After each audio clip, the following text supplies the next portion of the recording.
बाजार के जाने माने दिग्गज वेलेंटिस एडवाइजर्स प्राइवेट लिमिटेड के फाउंडर और managing director Jyotivardhan Jaipuria sir हमारे साथ कार्यक्रम में हो रहे हैं शामिल।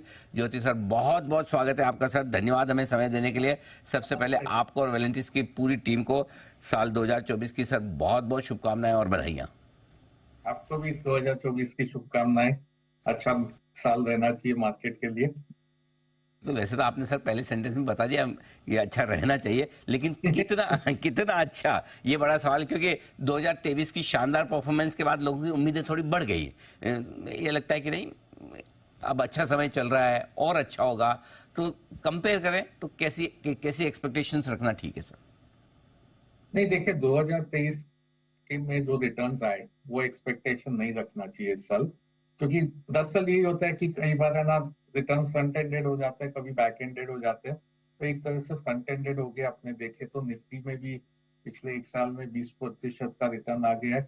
स्मॉल कैप मिड कैप में तो 50 से 55% का रिटर्न आ चुका है। तो उस हिसाब से एक कंसोलिडेशन का दरकार है मार्केट में। लॉन्ग टर्म के लिए अच्छा रहता है कंसोलिडेशन हुए तो, क्योंकि हर एक है ना एक रैली के बाद एक थोड़ा सा पॉज चाहिए कि भाई अपने भी यदि भागते हैं तो एक बार सांस लेने के लिए अपने को थोड़ा समय चाहिए। तो एक तरह से मार्केट पॉज हो जावे, सांस ले ले तो अच्छा रहे, कंसोलिडेट हो तो अगली है ना दिशा की तरफ जा सकता है। तो इस साल रिटर्न थोड़ा कम रहना चाहिए, पर उसमें कोई ऐसे घबराने की बात नहीं है कि भाई लॉन्ग टर्म भारत बहुत अच्छा कर रहा है, अच्छा करेगा।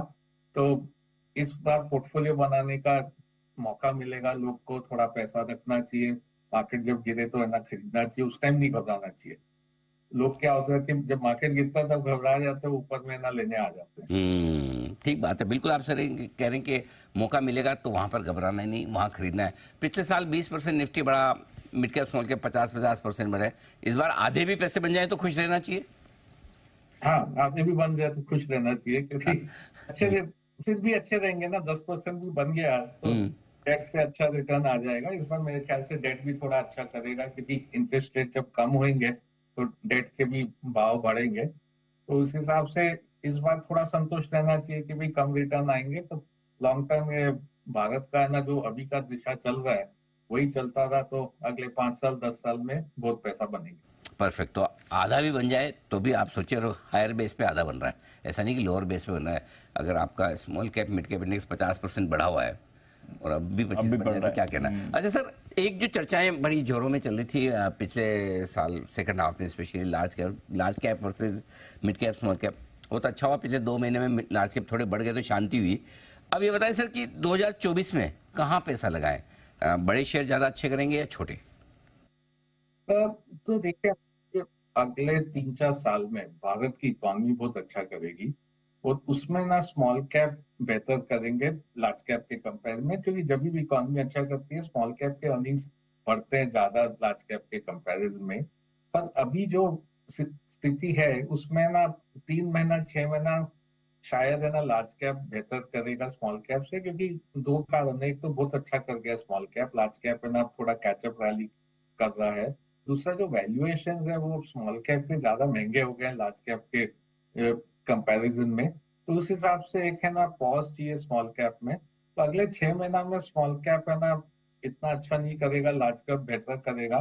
और उसके बाद है ना समय मिलेगा कि भाई लॉन्ग टर्म के लिए स्मॉल कैप लेना है तो जब भी अपना पोजीशन बनाना है ये डाउन टर्न में पोजीशन बना लो।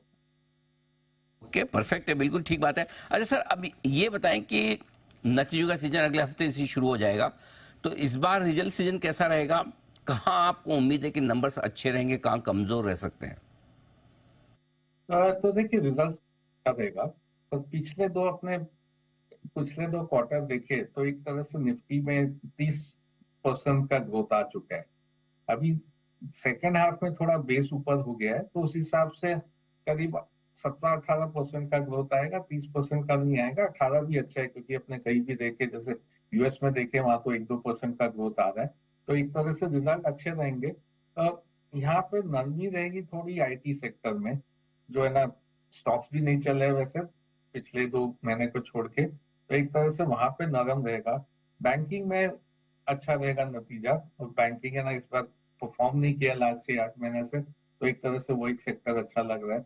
दूसरा सेक्टर जहाँ नंबर्स अच्छे आएंगे वो है सीमेंट सेक्टर। वहां पे एबिटा पर टन सबके ऊपर होने चाहिए। कॉस्ट में काफी ना घटाव तो हो चुकी है, तो वो भी एक सेक्टर अच्छा करेगा। कैपिटल गुड्स में कई सेक्टर है ना, कंपनीज बहुत अच्छा परफॉर्मेंस देगी। और ऑटो में भी अच्छा रहेगा, पर अब थोड़े ऑटो में नंबर कम होने चालू हुए हैं, तो एक तरह से हो सकता है कि ना नंबर्स के बाद में थोड़ा थोड़ा प्रॉफिट बुकिंग कर लेना चाहिए ऑटो में। ठीक बात है। तो ये आपके लिए सारे के सारे रिजल्ट्स के लिए आज से व्यू। अब ये बताएं सर कि 2024 के लिए क्या पसंद है आपको निवेश करने के लिए, आज से कैसे करें, क्या करें, कहाँ करें? तो देखिए, हम लोग का जो थीम रहा है अभी तक, वो जो कर रहा है कि बाय लोकल अवॉइड ग्लोबल। अभी भी है ना, यूएस में ज्यादा क्वेश्चन मार्क है इकोनॉमी का। अपने एक साल पहले देखे तो सब यूएस में बोल रहे थे रिसेशन हो जाएगा, फिर कोई रिसेशन आया नहीं 2023 में। अब कोई नहीं बोल रहा है 2024 में रिसेशन आएगा। तो हो सकता है कि ना 2024 में यूएस इकोनॉमी थोड़ी मंदी रहे, रिसेशन आए चाहे नहीं, पर काफी धीमी इकोनॉमी रहे। तो उस हिसाब से अभी भी लोकल इकोनॉमी, भारत की इकोनॉमी अच्छी लग रही है। सब डोमेस्टिक प्लेज ही खेलना चाहिए। वहां पे अब कैपिटल गुड काफी बढ़ चुके हैं, तो वहां थोड़ा मार्जिन फॉर एरर जो हम लोग को सेफ्टी चाहिए वो थोड़ा कम है। बैंकिंग एक सेक्टर है जो पिछले 6-8 महीने में परफॉर्म नहीं किया है, और नतीजे भी अच्छे आएंगे। वैल्यूएशन भी एक तरह से रिलेटिवली बोले तो वैल्यूएशन भी सस्ते हैं, तो एक बैंकिंग सेक्टर पे जरूर ध्यान देना चाहिए, और वहां पे ना काफी पैसा बनेगा। दूसरा, सीमेंट अभी तक हम लोग को अच्छा लग रहा है, वहां पे डिमांड भी अच्छे है। और है ना, दूसरा जो होएगा कि कंसोलिडेशन काफी देखने मिल रहा है उस सेक्टर में, और कंसोलिडेशन हरदम लॉन्गर टर्म प्राइसिंग के लिए अच्छा होता है। तो 2-3 कंपनी छोटे वाले ना खरीदी गई है, और मेरे अनुमान है कि अगले 6-8 महीने में एक तो और कंपनी बिकेगी, इसमें छोटी कंपनीज काफी बिकेगी, बड़ी कंपनी खरीदते जाएगी। तो देखे तो टॉप 3-4 प्लेयर्स का मार्केट शेयर काफी बढ़ जाएगा। मेरे ख्याल से टॉप 2 का मार्केट शेयर ना करीब 50% आ जाएगा। तीसरा सेक्टर जो अच्छा लग रहा है हम लोग को, जो है ना 1 साल से हम लोग बात कर रहे हैं, वो फार्मास्यूटिकल। तो उसमें ना शेयर प्राइस थोड़े ऊपर गए हैं, पर अभी भी सेक्टर अच्छा लग रहा है। नतीजे अच्छे आते रहेंगे अगले 3-4 क्वार्टर में फार्मास्यूटिकल के, तो वो भी एक सेक्टर है ना 2024 के लिए अच्छा लग रहा है। ओके, तो बैंक, सीमेंट जैसे शेयर आपको बड़े पसंद है। यहाँ पर बढ़िया एक्शन बन भी सकता है आगे चलते हुए 2024 के लिए इन सेक्टर पर। कोई ऐसे है सेक्टर जैसा आपने कहा कि बाय लोकल अवॉइड ग्लोबल, तो अवॉइड क्या करना है सर? तो एक जो हम लोग अवॉइड कर रहे हैं वो है मेटल्स। तो मेटल्स क्यों अवॉइड कर रहे हैं कि ज्यादा, एक तरह से अपने देखे तो चाइना, यदि स्टील का देखे, एल्यूमिनियम का देखे, 30%, 40% पूरा मार्केट चाइना में है। चाइना की इकोनॉमी पे सबसे ज्यादा क्वेश्चन मार्क है। अगले 3 साल देखे तो मेरे ख्याल से पूरे ग्लोबल में सबसे ज्यादा रिस्क चाइना का है, कि वो काफी 20 साल से इतना अच्छा ग्रो कर रहा था, अब उनका ग्रोथ इंजन एक तरह से बंद हो गया है।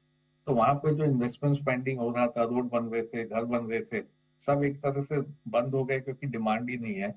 तो ये जो मेटल में वो सबसे बड़े कंज्यूमर है और सबसे बड़े प्रोड्यूसर भी है, वहां पे थोड़ा क्वेश्चन मार्क रहेगा कि चाइना धीमा इकोनॉमी हो गया तो क्या होएगा। इसलिए मेटल एक सेक्टर है जो हम लोग अवॉइड कर रहे हैं। आईटी दूसरा सेक्टर है जो अभी अवॉइड कर रहे हैं।